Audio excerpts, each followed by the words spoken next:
IPL royal challenge Bangalore प्रदर्शन नैराश्यजनक रही। सोमवार दल एसआरएच विपक्ष मुकाबला पराजित होईछि।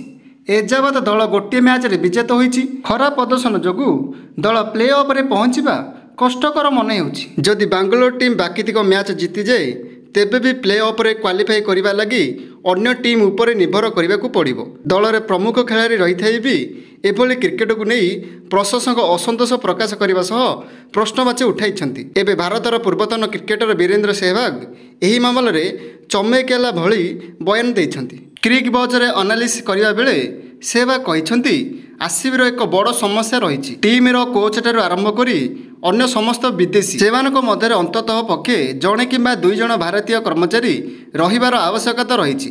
कारण आरसीबी रे 10 विदेशी खेलाड़ी सह प्राय 15 खेलाड़ी भारतीय अछंती। प्राय समस्ते घरोई क्रिकेट खेली जाइछन्ति। सेमाने इरांजी भाषा बुझिबा कष्टकर। भारतीय स्टाफ नथिबा कारणरू घरोई क्रिकेट रु जाइतिबा खेलाड़ी को कथबार्ता करिबारे असुविधा होइଥାଏ। से निजर समस्या दल सम्मुख रे रखि पारंती नाही। दलर खराब प्रदर्शन परे ताकू उत्साहित करबाकू केही नथांती। एसबू खेलाड़ी अधिनायक फ्लाप डुप्लिस सम्मुख रे मुख होई जांती। कारण सेमानकू इरांजी आसे नाही। कथार उत्तर देई न पारंती बोली कहिसंती सहवाग। जदि आम भिडियोटी आपको बहुत भल लगी तो भिडियो को लाइक करेंगे, भिडियो को शेयर करेंगे और चैनल को सब्सक्राइब करने को जमार भी भूलिबे नहीं।